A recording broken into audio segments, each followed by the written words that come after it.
আমি বানাবো বিয়ে বাড়ি স্টাইলে চিংড়ি মাছের মালাইকারি।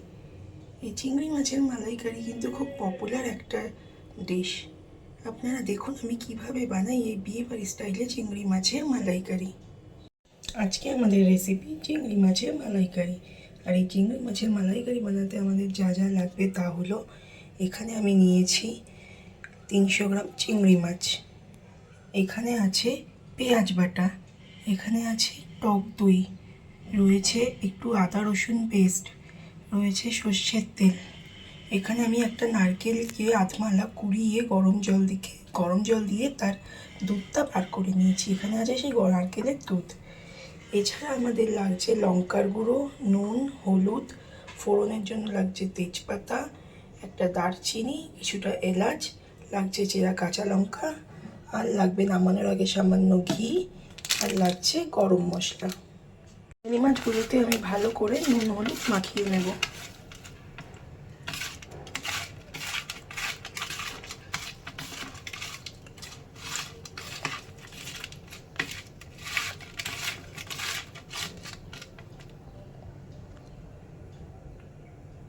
তেল গরম হয়ে গেছে, এবার আমি চিংড়ি মাছগুলো হালকা করে এপিট ওপিট ভেজে নেব।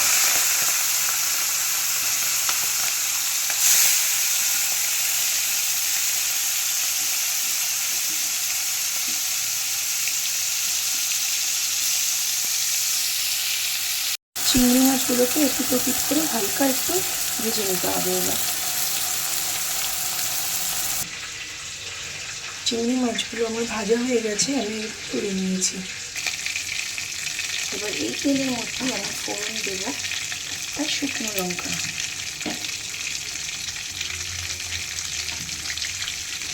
দারচিনি,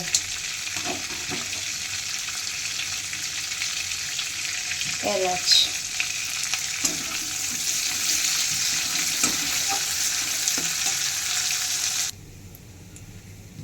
এইবার এর মধ্যে আমি দিয়ে দেবো এই বেটে রাখা পেঁয়াজটা।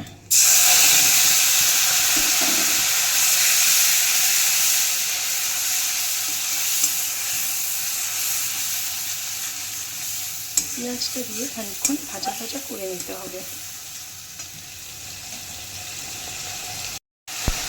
পেঁয়াজ থেকে তেল ছাড়া শুরু করলে এর মধ্যে দিয়ে দেবো এই বেটে রাখা আদা রসুনের বাটা।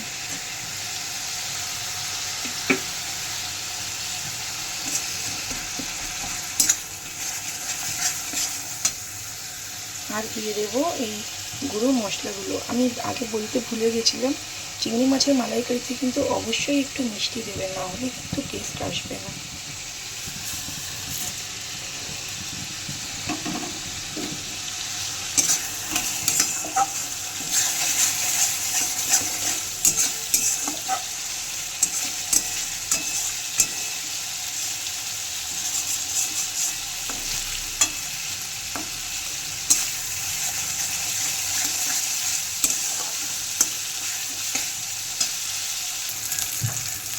এই মশলাটা কষানোর সময় অবশ্যই একটু জল দিয়ে দেবেন, না হলে কিন্তু মশলা থেকে যেতে পারে।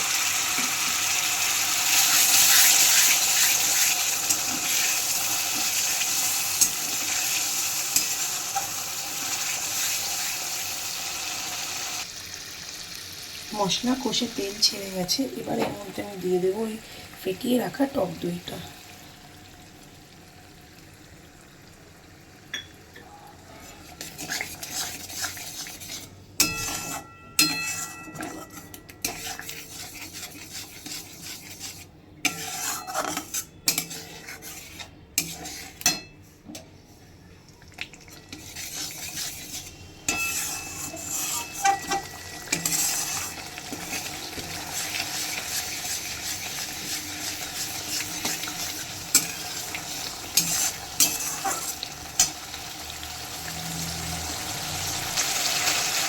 মশলা থেকে তেল ছেড়ে গেছে, এই পর্যায়ে আমি সব চিংড়ি মাছগুলো দিয়ে দেবো।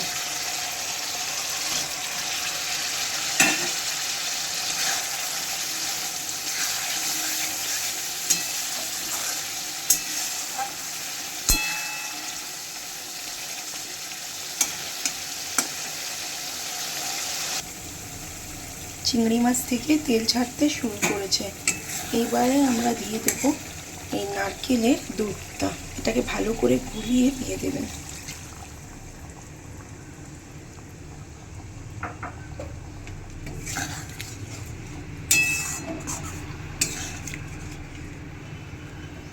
এবার এটাকে আমরা খানিকক্ষণ ফুটতে দেব।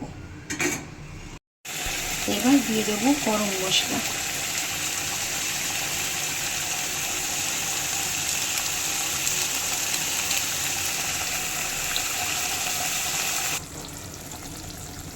এইবার রান্নার একদম শেষে ওপর থেকে একটু ঘি ছড়িয়ে দেব।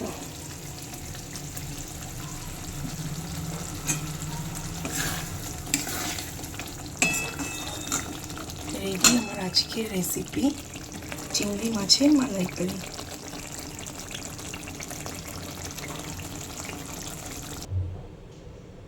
বিয়েবাড়ি স্টাইলের চিংড়ি মাছের মালাইকারি কিন্তু আমার একদম ডান।